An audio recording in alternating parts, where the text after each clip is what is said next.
This is the third video on the central nervous system, and we'll begin by talking about the different ways that the brain is protected.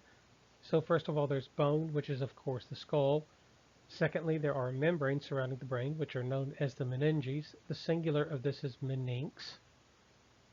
Third, there's a watery cushion made up of cerebrospinal fluid. And to protect from pathogens and chemical dangers, you've also got the blood-brain barrier, which we have been into in some detail, I believe. So the meninges cover and protect the central nervous system. They also protect blood vessels and enclose venous sinuses. So one thing that you'll learn in the circulatory system in A and P2 is that venous sinuses are a type of blood vessel that doesn't have any smooth muscle in the walls. So this is going to result in them being very fragile. And so the meninges can enclose venous sinuses and give them some more reinforcement. They also contain cerebrospinal fluid, more detail on that later. And they also form partitions in the skull. There are three meninges, and from superficial to deep, they are the dura mater, the arachnoid mater, and the pia mater. Meningitis is an inflammation of one or more of these meninges. Now we're going to take a look at the actual structures that cover the brain. So we're going to go from superficial to deep, and of course that means we start with the skin of the scalp. Deep to this, the next thing you're going to encounter is the periosteum, which is a connective tissue layer that surrounds bone, and in this case, of course, the bone in the skull. The outermost layer of the meninges is the dura mater, which is composed of two different layers. The first layer is the periosteal layer, and beneath the periosteal layer is where you're going to find the sinus of the blood-filled sinuses of the brain.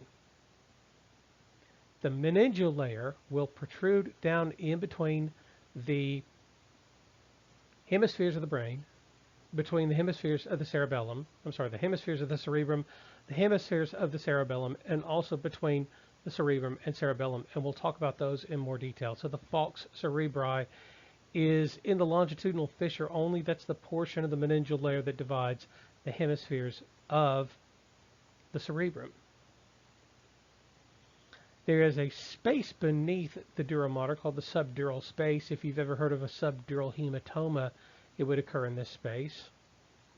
Deep to the subdural space is the arachnoid mater.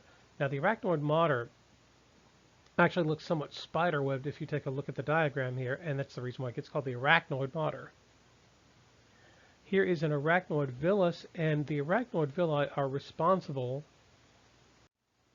for returning cerebrospinal fluid to the circulatory system.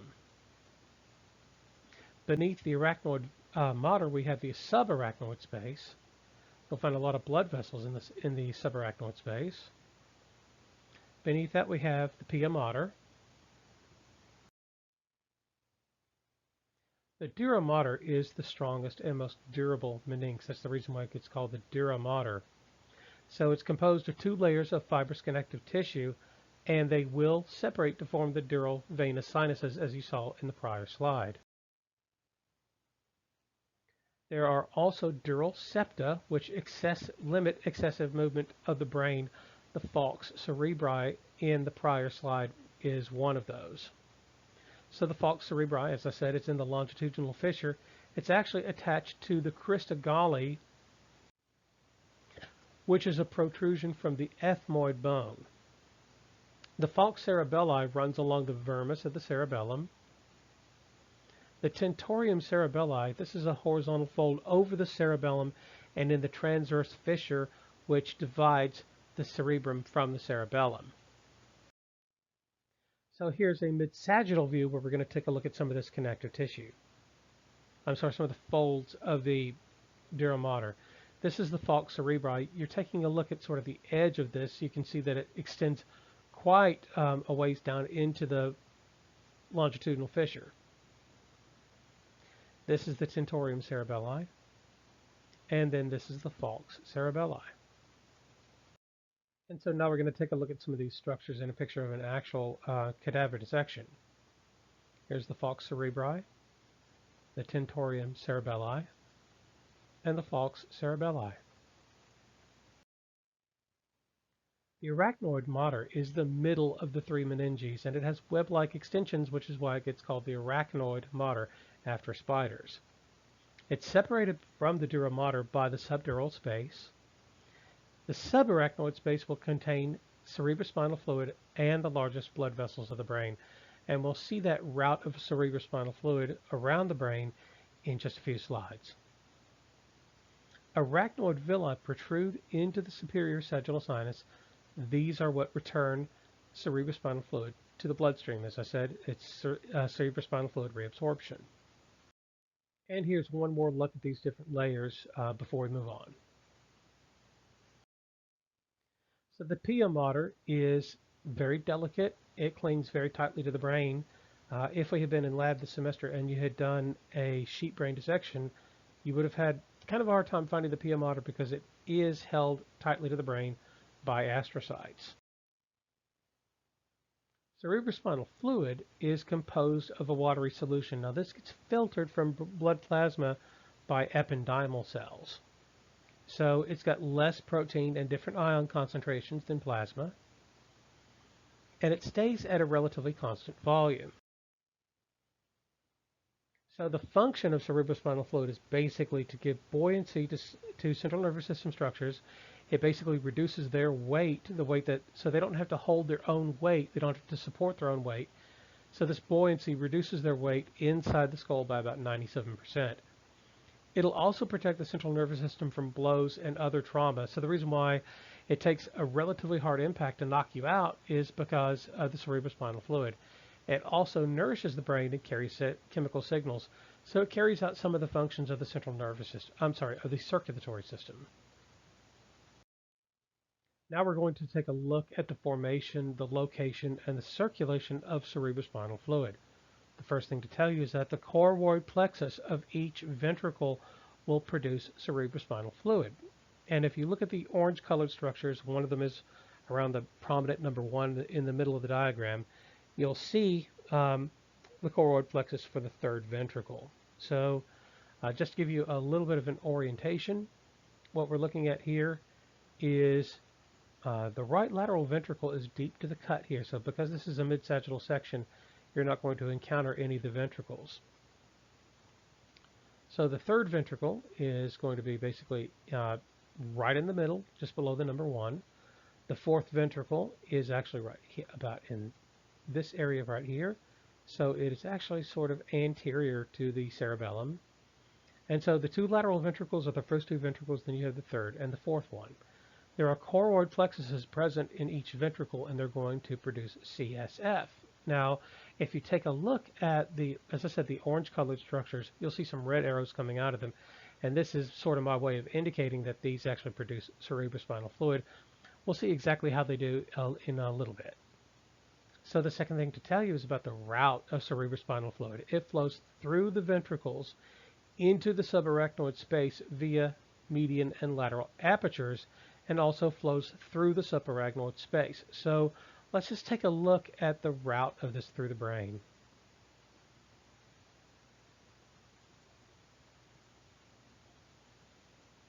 One thing I do want you to notice is that cerebrospinal fluid can also travel down the central canal of the spinal cord. Now finally, and last but certainly not least, where the green lines ended up are two of the arachnoid villi, and this is where cerebrospinal fluid gets absorbed back into the bloodstream. So the choroid plexuses, they hang from the roof of each ventricle. They produce cerebrospinal fluid at a constant rate, and they also keep it in motion, and we'll see how in just a minute. So basically, the choroid plexuses are clusters of capillaries that get enclosed by the pia mater and a layer of ependymal cells. So the ependymal cells use ion pumps to control the composition of CSF, and they also help cleanse it by removing wastes. So basically, they're responsible for filtration and exert a good deal of control over the contents of the cerebrospinal fluid itself. A normal volume of CSF in an adult human is about 150 milliliters. Now this is replaced every 8 hours as cerebrospinal fluid exits the brain through the arachnoid villi. So this is a diagram of, it's sort of a close-up of a section of the choroid plexus. And the first thing that I want you to notice is the ependymal cells. And so the ependymal cells are what filter the CSF. This will contain glucose, oxygen, vitamins, and ions.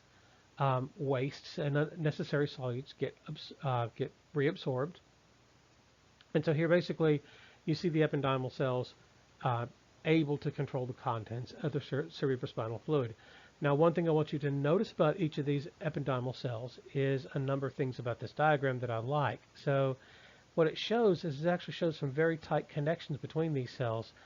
And this is, again, what allows the ependymal cells a good deal of control over what enters the central nervous system.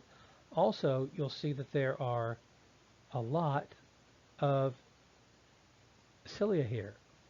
And what these cilia are going to do, they're going to wave, they're going to beat, and this is what provides the force to move CSF around the central nervous system. Now, hydrocephalus can occur when there's an obstruction blocking either the cerebrospinal fluid circulation or blocking its drainage. This hydrocephalus can happen, and an infant's head can be enlarged because its skull bones have not yet fused, and so there can be quite a radical enlargement of the head. It can cause brain damage in adults because the adult skull can't expand to accommodate an increased amount of fluid. And so what you see is a pressure buildup in the brain, and that's going to start killing neurons. Now, this is something that's actually called normal pressure hydrocephaly. And this is treated by drilling a hole in the skull, putting a shunt into one of the lateral ventricles and draining it to the abdominal cavity. And so basically that shunt has a one-way valve on it that opens up when pressure gets too high. And there's a tube that runs down under the skin, so subcutaneously, and drains into the abdominal cavity. That may sound like really extensive and modern-day surgery, but in fact, it's actually been done since the mid-60s. Okay, the blood-brain barrier helps maintain a stable environment for the brain because it separates neurons from some blood-borne substances.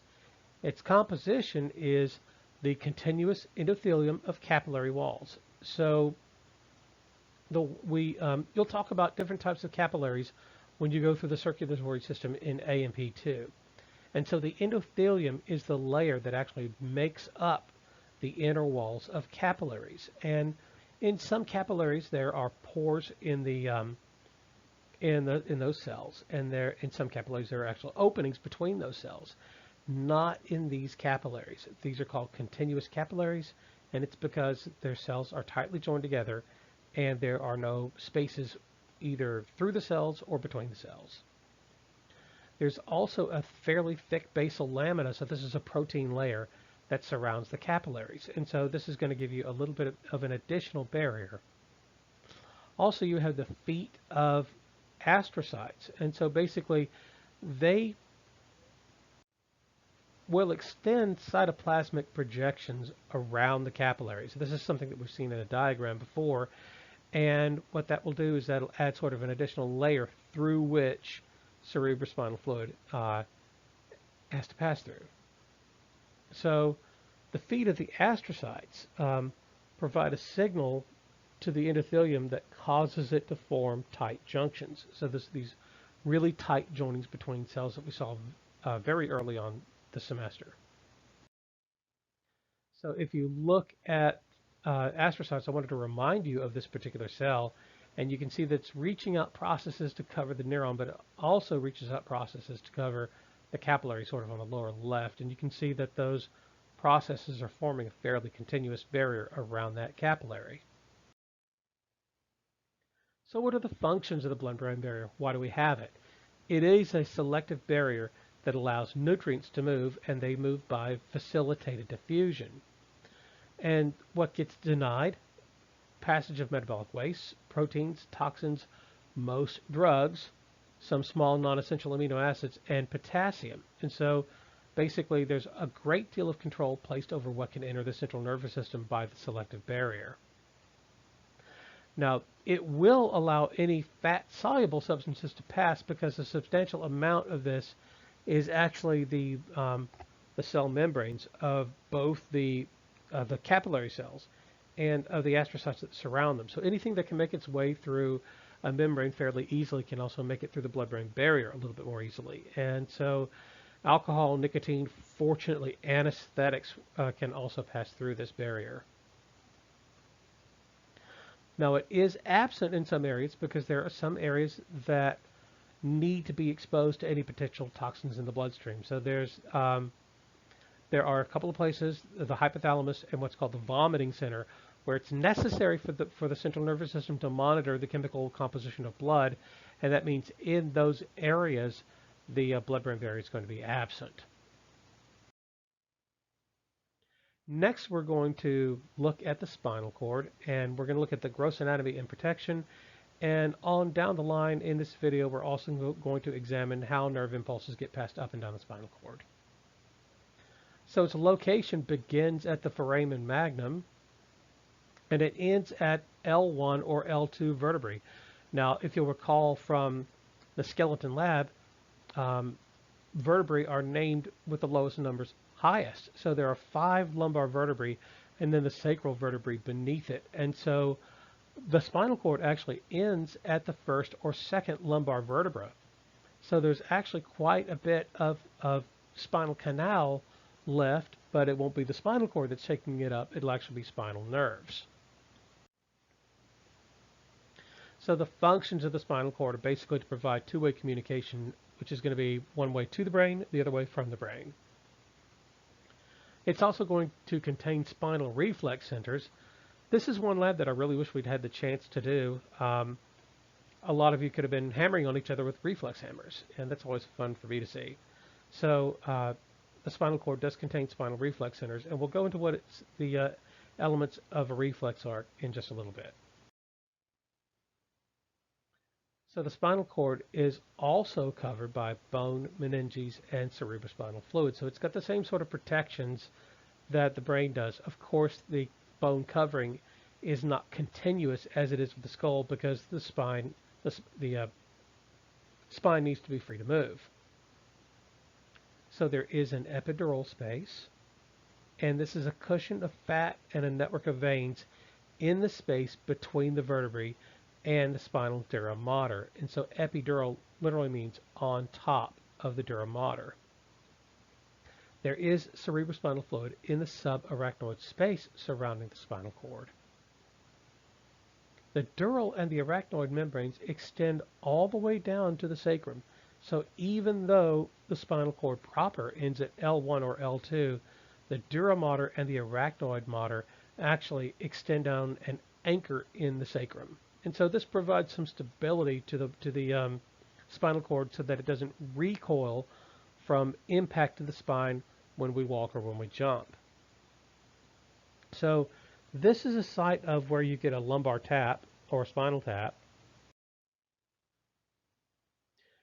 The spinal cord terminates in the conus medullaris, and the filum terminal, which is a combination of the end of the dura mater and the arachnoid mater, extends all the way down to the coccyx. And I said it's sort of an anchor for the spinal cord. So again, fibrous extension of the conus covered with pia mater. And as I said before, it anchors the spinal cord. The denticulate ligaments are extensions of the pia mater that secure the cord to the dura mater. So we'll see those in just a little bit. So let's take a look at a cross-section of the spinal cord and vertebra. So just to get you oriented, there's the body of the vertebra on the bottom and the bone of the vertebra on the top, and that's going to actually be part of the transverse process. And what you're looking at are the sort of whitish portions are the articular facets. This is a cervical vertebra, as you can tell from the transverse foramina at the bottom. So we're going to start out by looking at the epidural space, and this contains fat. And basically what we're going to do is the same thing that we did with the brain. we're going to go superficial to deep. So, of course, the most superficial portion is the epidural space. The spinal meninges are the dura mater. Beneath the dura mater, you have the subdural space, the arachnoid mater, under which you have the subarachnoid space containing cerebrospinal fluid, and the pia mater.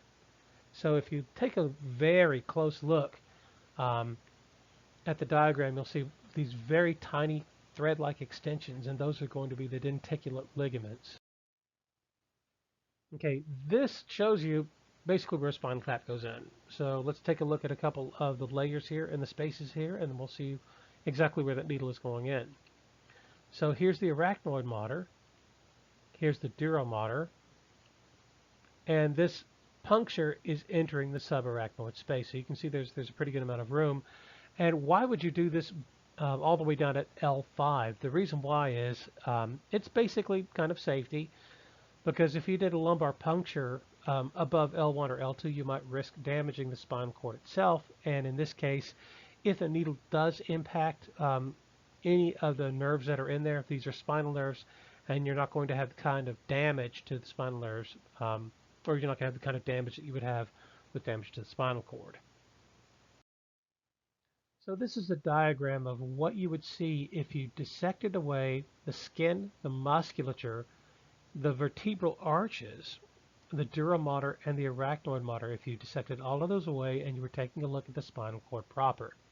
And so what you're going to look at, what you're going to see when you look at this, you're going to see sort of the roots of the different spinal nerves, and you're also going to see features of the spinal cord itself. And so there are four sets of spinal nerves. There's the cervical spinal nerves, the thoracic, the lumbar, and the sacral. And there is one coccygeal spinal nerve that comes out below the sacral spinal nerves. With the spinal cord itself, it has an enlargement in the cervical region, and as you saw in lab, this cervical enlargement is basically where the cervical and the brachial plexus originate from. Here you see the dura and the arachnoid mater, so this is labeled just to show you that these have been reflected away. Here's the lumbar enlargement, and so the lumbar enlargement is going to be where the spinal nerves that compose the lumbar and sacral plexuses actually arise from. This is the conus medullaris. And then you see the cauda equina. Now the cauda equina literally means horse's tail, and so I think you can see that below the conus medullaris it does look almost like a horse's tail of nerves coming out of it. This is the filum terminal in green, and so this is going to be that anchor to the coccyx that keeps the spinal cord from recoiling. Okay, so the spinal nerves are part of the peripheral nervous system, but because they're so closely associated with the spinal cord, we're going to talk about them very briefly. There are 31 pairs. With the spinal cord proper, there are cervical and lumbosacral enlargements. And again, the nerves that serve the upper and lower limbs, these will emerge at these enlargements, as I mentioned in the prior slide. The cauda equina is a collection of nerve roots at the inferior end of the vertebral canal, and as I said, that literally means horse's tail. So taking a look at the cross-sectional anatomy, there are two lengthwise grooves that partially divide the cord into right and left halves. These are going to be the ventral or anterior median fissure and the dorsal or posterior median sulcus. We'll take more of a detailed look at the cross-sectional anatomy of the spinal cord in just a minute. So the gray commissure connects masses of gray matter and encloses the central canal. So the central canal is this little space in the middle of the spinal cord where cerebrospinal fluid circulates down.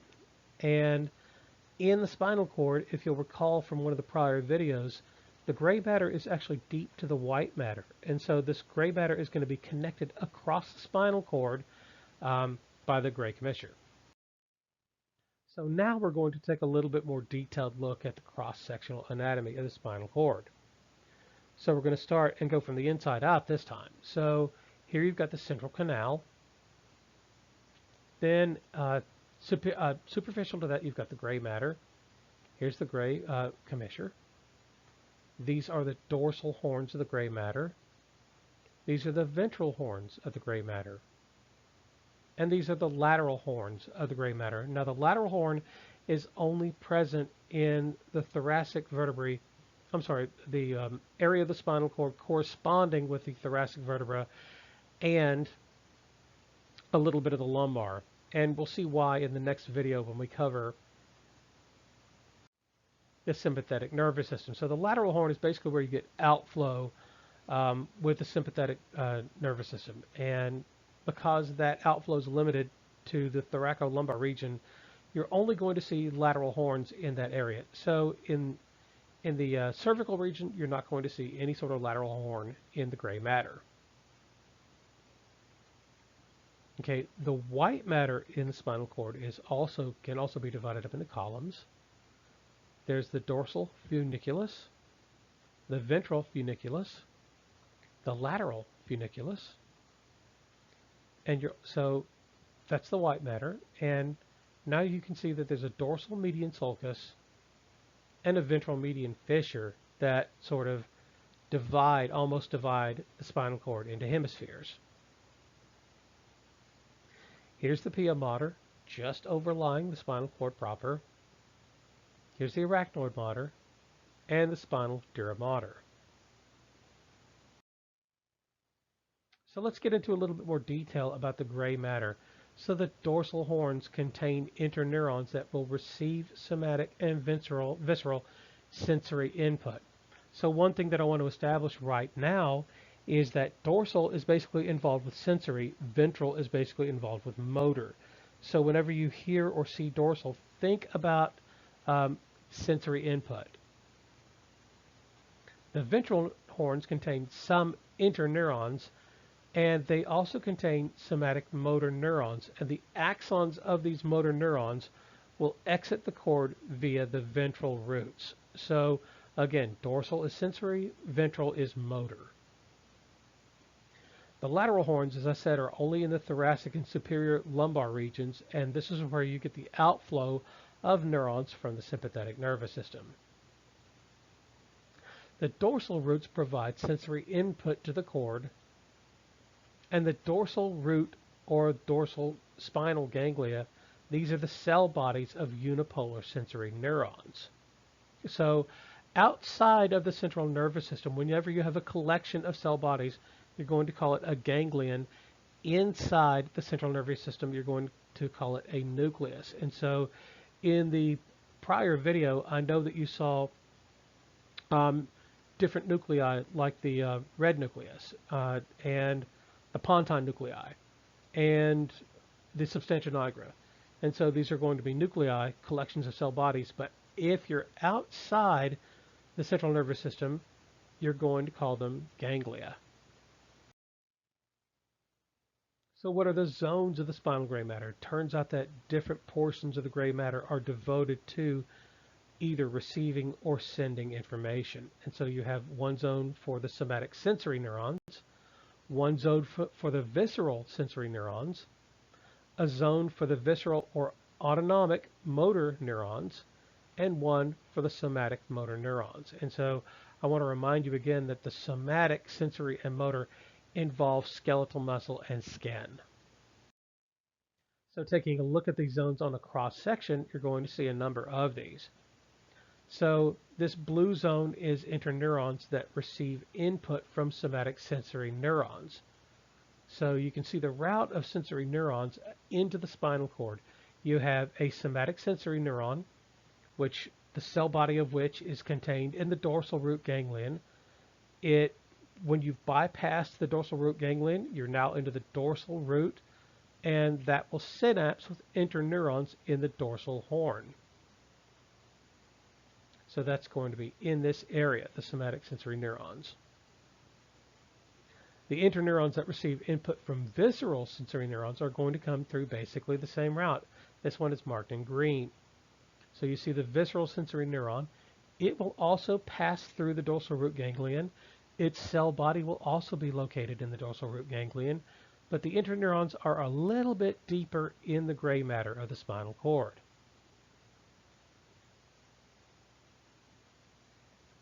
Next, we're going to look at where the visceral motor neurons arise. So now information is not coming in, directions are actually leaving.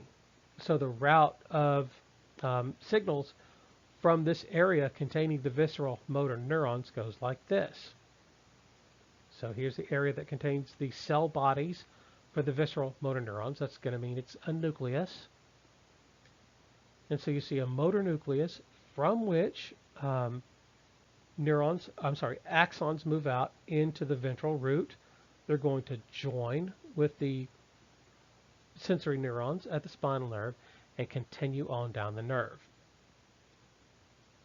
So the somatic motor neurons have a similar route and a slightly different placement in the gray matter.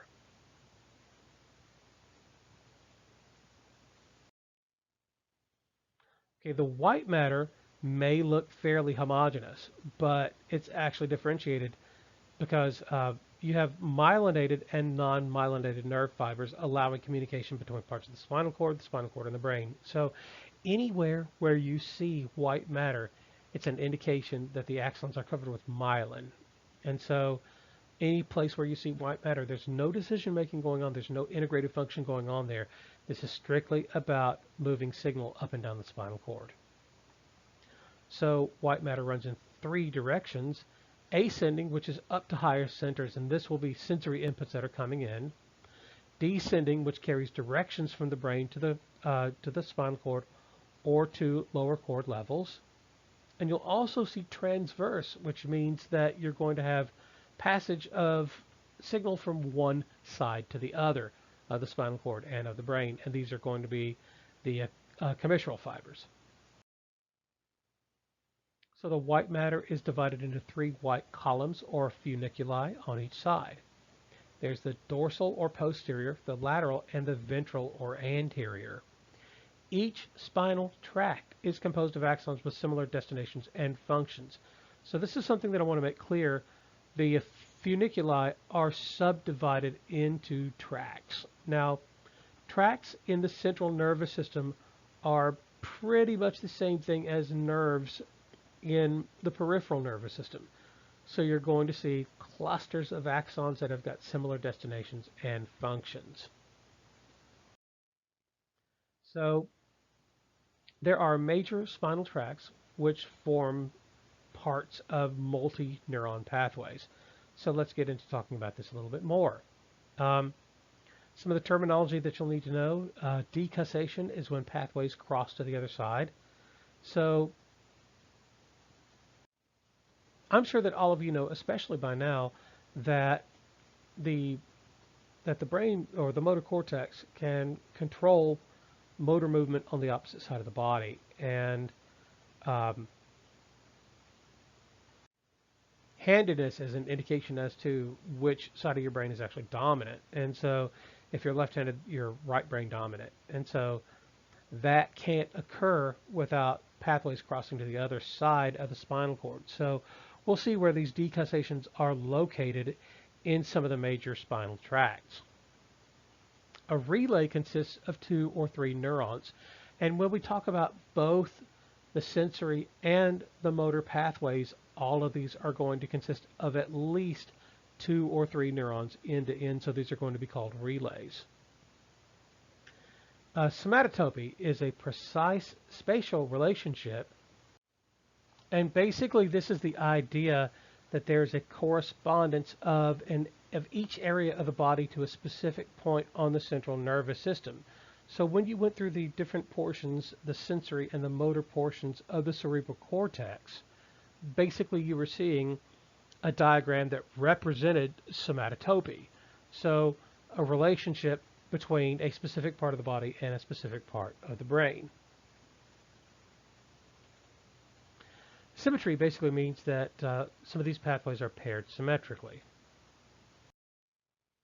So let's take a look at the white matter, and you can see, first of all, that there are both blue and red portions. the blue portions are going to correspond to ascending tracts. And so these are going to be clusters of axons that are carrying sensory information. There is the dorsal white column, which can be divided up into the fasciculus gracilis and the fasciculus cuneatus. There's the dorsal spinocerebellar tract. There's the ventral spinocerebellar tract, the lateral spinothalamic tract, and finally the ventral spinothalamic tract. Now, one thing that I want to say about all of these tracts, the sort of commonality between all of their names, is that they're basically named after where they come from and where they're going. So the dorsal spinocerebellar tract, for instance, is headed towards the cerebellum. That's its destination. Whereas the lateral spinothalamic tract is actually proceeding from the spine to the thalamus. And so this may be one way that you can help distinguish where both these ascending tracts and the descending tracts are headed. So speaking of the descending tracts, let's take a look at some of those. So this is the lateral reticulospinal tract, the lateral corticospinal tract, the rubrospinal tract, the medial reticulospinal tract, the ventral corticospinal tract, and the vestibulospinal tract. So just as another example of how these are named, if you look at the corticospinal tract, that would be a tract that bleeds from the motor cortex of the cerebrum down to an effector. Let's see, a rubrospinal tract would be coming actually from the red nucleus, and so rubro means red, and so this would be something that proceeds from the red nucleus to the spinal cord. Now we'll get into these in a little bit more detail in just a minute. And I'm sorry, one last thing. This is the tectospinal tract, and it's another good example of the origin and the destination. And so the tectum is actually the superior portion of, or not superior portion, it's the posterior portion of the midbrain, and that area sometimes gets called the tectum. So the tectospinal tract would proceed from that area down to the spine. This is the ventral white commissure, and so this is where you're going to see crossover or decussation between ascending or descending pathways. We're going to take a look at ascending pathways first. So these consist of 3 neurons. A first order neuron, which will conduct impulses from cutaneous receptors and proprioceptors. So these are actually going to be receptors in the skin and in the muscle. They'll branch quite diffusively as they enter the spinal cord or the medulla.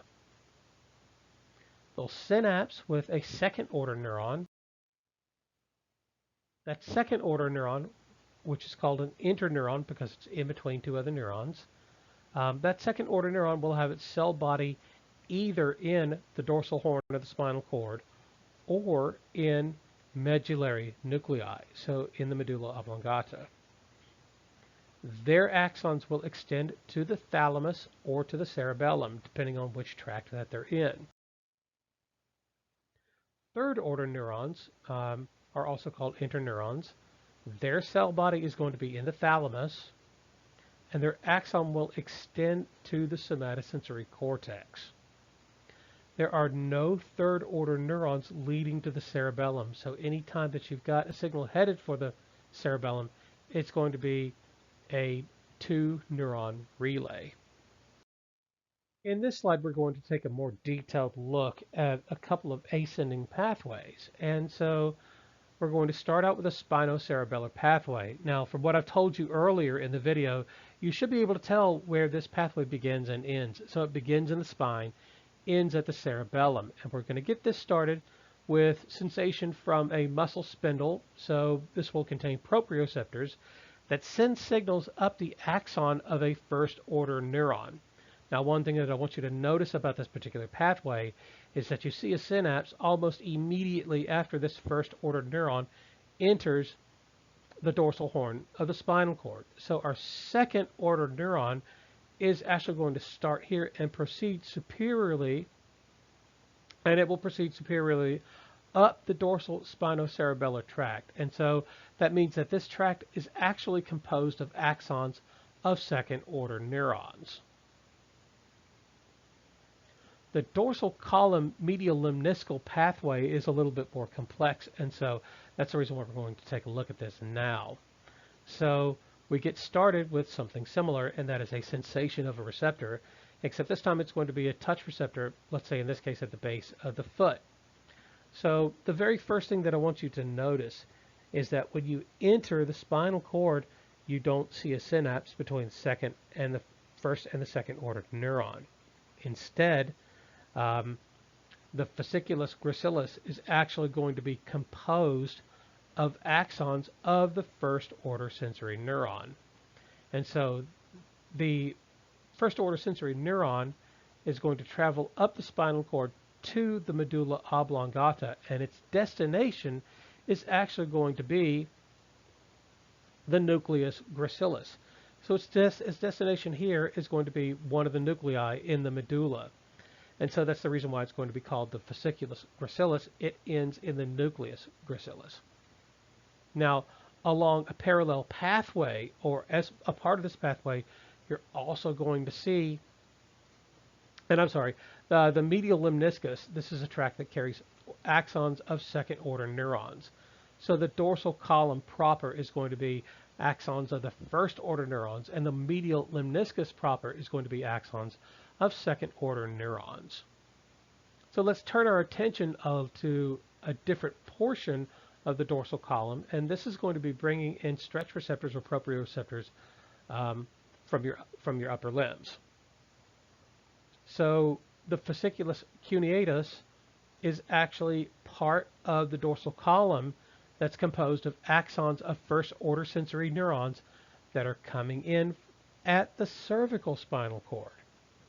So you're going to proceed up the cervical spinal cord to the nucleus cuneatus, where you see a synapse with the second order neuron. Now, if we continue our look at the upper portion above the medulla here, so we're going to see a section through the pons, and that section also runs through the cerebellum, a section of the midbrain, a section of the cerebrum, and that same section also contains the thalamus. So here's how the spinocerebellar pathway proceeds. Not very far. So it's basically going to exit at the level of the pons to the cerebellum. And I want you to notice there's not a second synapse. There are only two neurons in that relay in the spinocerebellar pathway. Taking a look at the upper portion of the dorsal column medial lemniscal pathway, so now we're basically into the medial lemniscal portion of this pathway. I also want you to notice that we have decussed at the level of the medulla over from the right to the left side. And so what's going to happen here, you're going to see signals traveling up to nuclei in the thalamus. Here you're going to see synapses between the second order neurons and the third order neurons, which are routing the signals to the appropriate area of the somatosensory cortex that you can see here. Okay, so we've taken a look at the fasciculus gracilis and the fasciculus cuneatus, which are again part of the dorsal white column, and again, which sort of turn into the fasciculus gracilis and cuneatus actually sort of turn into the medial lemniscus as you pass above the medulla and that synapse between second and third order neurons. So these different pathways can carry different sensations. What we saw in the fasciculus gracilis and cuneatus, we saw some sensory information. We also saw some information from proprioceptors. Now, the spinocerebellar tracts, both dorsal and ventral, are going to carry information from proprioceptors, and that should make sense to you because the cerebellum is responsible for coordinating and fine-tuning motion. So they're going to need positional information about the limbs. So it should be no surprise that you're carrying proprioceptor data from there. The lateral spinothalamic tract will carry information about pain and temperature, and the ventral spinothalamic tract will carry information regarding coarse touch and pressure. Okay, so now we're going to take a more detailed look at the spinothalamic pathway. And so here we've got sections cut out of the lumbar spinal cord, of the cervical spinal cord, and of the medulla oblongata. So let's examine this from the beginning. All right, you're going to have temperature receptors that can pick up signal, and pain receptors that can pick up signal. And basically, you're going to have first order neurons that are going to carry information to the spinal cord. And at this point where they enter the spinal cord, they're going to synapse with second order neurons. So here you see some similarity between the spinothalamic pathway and the spinocerebellar pathway, this sort of immediate synapse between first and second order neurons. Now, where there's a major difference between the spinocerebellar pathway, the dorsal column, and the medial lemniscal pathway and the spinothalamic pathway is this. So the spinocerebellar pathway did not decuss at all. The dorsal column and medial lemniscal column, these decussed at the level of the medulla oblongata.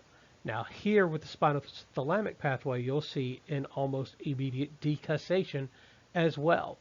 So the second order neuron decusses almost immediately and then proceeds superiorly up the lateral spinothalamic tract. And this means that this tract is composed of axons of second order neurons. Now when we get up to the brain, we're going to see sections here through the pons and the cerebellum, through the midbrain, and the cerebrum. And as with the dorsal and medial lemniscus columns, you're going to see these second order neurons proceed up to the thalamus, where you'll see a synapse between second and third order neurons. You'll see this pathway rising here, and you'll see the location of the synapses in the thalamus.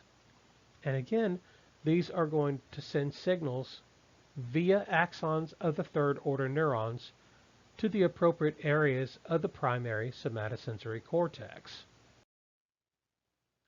So the ventral and dorsal spinocerebellar tracts will carry information about muscle or tendon stretch to the cerebellum, as I mentioned before, and this is what gets used by the cerebellum to coordinate muscle activity. So this is basically, again, positional data about the muscles. So again, the dorsal and the ventral spinocerebellar tract will carry positional or proprioceptive information. So just looking at these different pathways. So the fasciculus cuneatus and the fasciculus gracilis, their first order neurons enter the dorsal root of the spinal cord and they'll branch, but those branches will enter the dorsal white column on the same side without synapsing. Now the synapse is going to be with second order neurons in the nucleus cuneatus and nucleus gracilis in the medulla. So in the medulla you have a decussation, and they will ascend to the thalamus where they'll synapse with third order neurons. These third order neurons then take those impulses to the somatosensory cortex. And so what are the big things that I want you to remember here? First of all, you enter the dorsal root of the spinal cord. You do have some branches, but your synapse doesn't occur until you get to the medulla. The second set of synapses is in the thalamus. So this is a 3-neuron relay with synapses in the medulla and in the thalamus. So the majority of this dorsal column is actually going to be axons of the first order neurons. The medial lemniscal pathway, which leads from the medulla to the thalamus, will be composed of axons of second order neurons.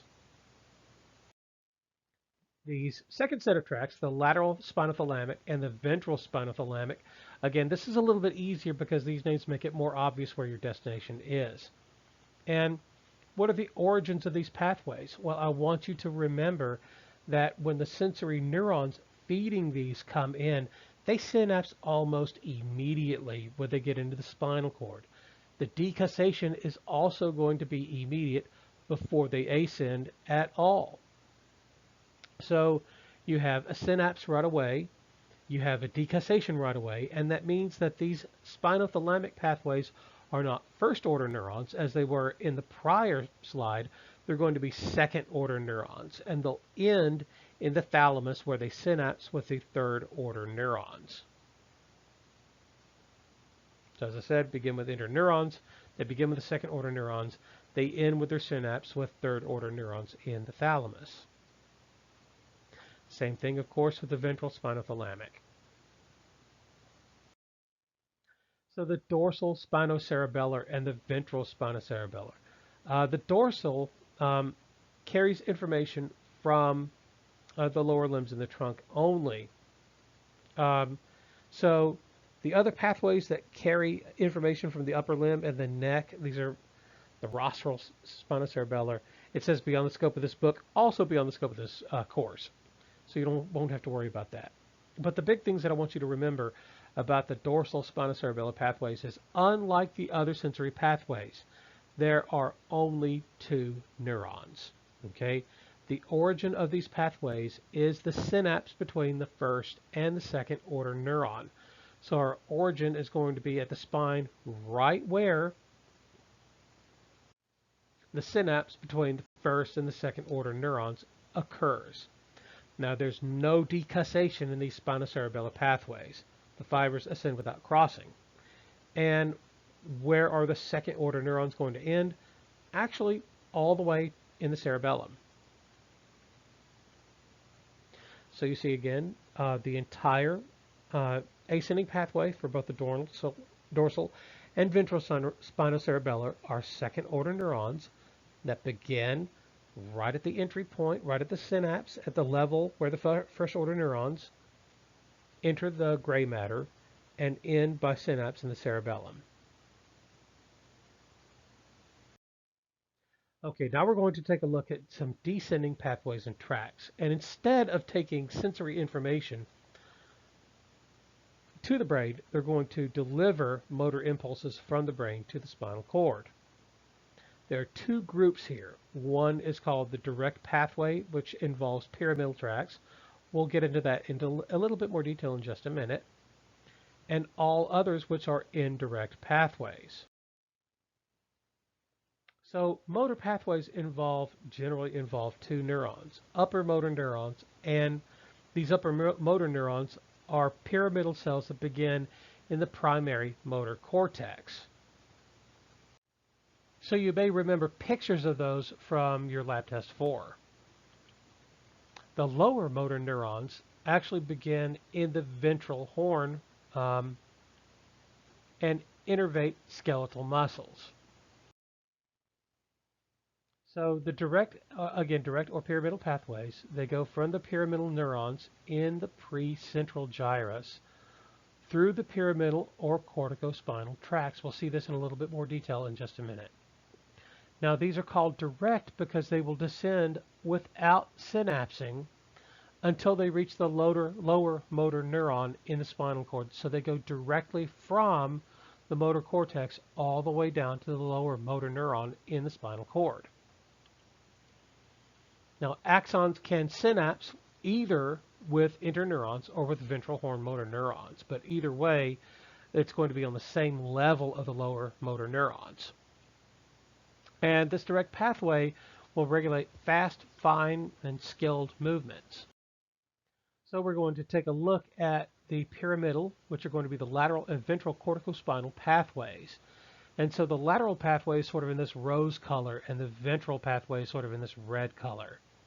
So we're going to start out with the origin of the cell bodies in the primary motor cortex. And so these are going to be pyramidal cells. So they'll travel via internal capsules, down the spinal cord.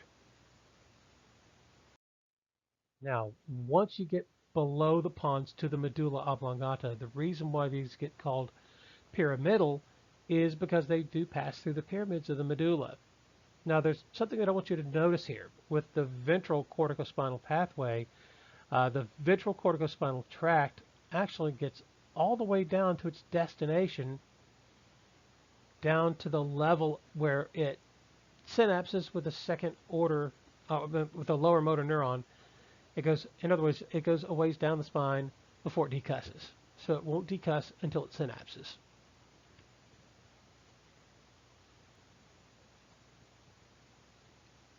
Okay, the lateral corticospinal tract will actually decuss at the pyramids of the medulla. And so you see it cross there as it travels down to the lower motor neurons. Now, this can have a synapse either with an interneuron or it can synapse directly with the second or lower motor neuron. So with the lateral corticospinal pathway, you can see more than two neurons in this descending chain. Now, the indirect or multineuronal system, this is very complex. It's also multisynaptic, and this is going to include every pathway except the pyramidal pathways that we've just seen. So it will include brainstem motor nuclei, and again, all motor pathways except the ones we. These pathways will regulate a number of different things. So among them are axial muscles that maintain balance and posture, muscles that control coarse limb movements. If you'll recall, the pyramidal tracts control fine limb movements. Will also regulate head, neck, and eye movements that follow objects in the visual field. So we saw a couple of these different tracts listed on the diagram that I showed you, the reticulospinal and the vestibulospinal tracts. These help you maintain your balance. The rubrospinal tracts will tend to control flexor muscles. The superior colliculi and the tectospinal tracts, these will mediate head movements in response to visual stimuli.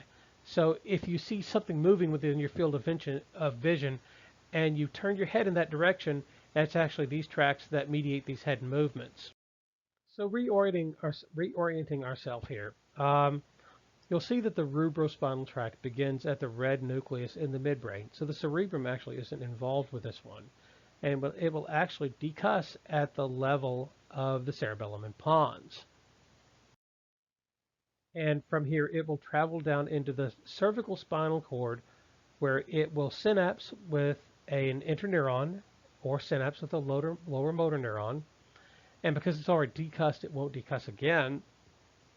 And so this will send signals out to the skeletal muscle that it controls at the level of the cervical spinal cord. So if you'll recall, I said that this helped mediate head turning, and so where it's certainly not going to exit at the lumbar spinal cord. So these are some of the major descending or motor pathways and their spinal cord tracts. And so the lateral corticospinal has its origin in the pyramidal neurons of the motor cortex, therefore corticospinal, and they will cross over in the pyramids of the medulla. And so where do these end?